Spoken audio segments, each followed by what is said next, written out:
Semua mujizat yang terjadi dan tertulis di dalam Alkitab itu selalu merujuk, mengacu, menunjuk kepada sesuatu. Mujizat itu bukan tujuannya, hanyalah tanda, katakan sama-sama tanda, kepada sesuatu yang merupakan arti sesungguhnya. Makanya kalau kita jadi orang yang hanya cari terobosan, cari berkat, cari mujizat, maka kita cuma cari tanda dan kita kehilangan tujuan yang sesungguhnya. Nah, kalau saudara perhatikan, semua tanda-tandanya ada 3 di sini. Ular, terus yang kedua kusta, terus yang ketiga Sungai Nil airnya jadi darah. Nah, tetapi kalau saudara lihat 3 hal ini ada maknanya.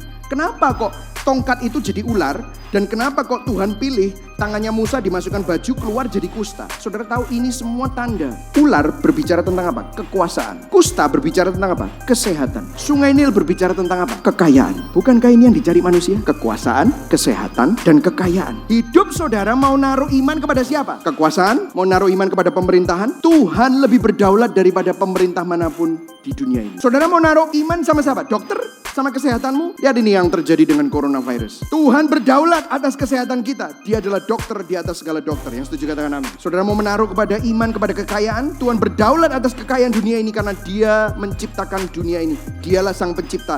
Dialah sang pemberi kehidupan. Kamu dapat mujizat bukan supaya kamu happy. Kamu dapat terobosan bukan supaya kamu jadi successful family. Karena happy dan successful itu bukan jadi tujuan kita. Tetapi kalau ada mujizat yang terjadi itu supaya kita kenal siapa yang memberikan mujizat itu. Supaya kita mengenal Tuhan. Yang setuju katakan amin. Saat Tuhan memberi panggilan itu bukan tentang kita, tetapi tentang Tuhan. Jadi kalau saudara disuruh menghidupi anugerah, saudara disuruh nginjil, saudara disuruh melayani, jangan lihat kemampuanmu karena kamu pasti gak mampu. Jangan lihat dirimu karena kamu memang gak qualified. Saudara, Tuhan yang menciptakan Musa, Tuhan yang menyelamatkan Musa, Tuhan yang melindungi Musa dalam perantauan, dan Tuhan yang memanggil Musa. Itu inisiatifnya Tuhan, itu kasih karunia dan anugerah Tuhan yang menopang. Maka Tuhan tahu kelemahan Musa, Tuhan tahu keterbatasan Musa, Tuhan tahu ketidakmampuan Musa, maka Tuhan pun yang akan memampukan. Jadi panggilan Tuhan atas Musa bukan tentang Musa, tetapi tentang Tuhan. Ayo baca yang di kotak. 1, 2, 3. Tuhan berkuasa dan berdaulat melebihi semua keterbatasan kita, kelemahan dan ketidakmampuan kita. Jadi walaupun kita tidak mampu, Tuhan pasti yang nanti akan memampukan. Yang setuju katakan amin.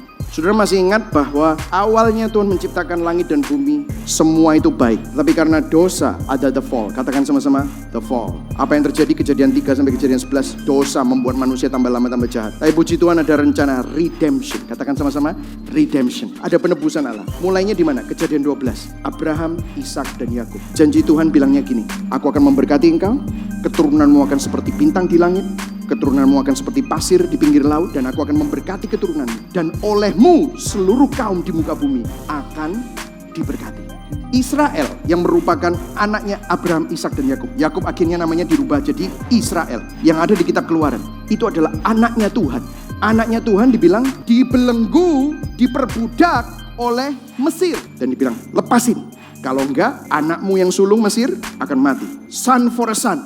Supaya orang Israel keluar, maka harus ada korban karena dosa. Jadi anak sulung Firaun, anak sulung orang Mesir mati. Bangsa Israel keluar disuruh menyembah Tuhan. Tidak nyembah Tuhan, nyembah Baal, nyembah Dagon, nyembah macem-macem. Apa yang terjadi?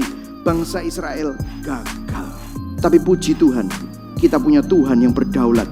Bahkan kegagalan bangsa Israel tidak bisa menggagalkan rencana Tuhan.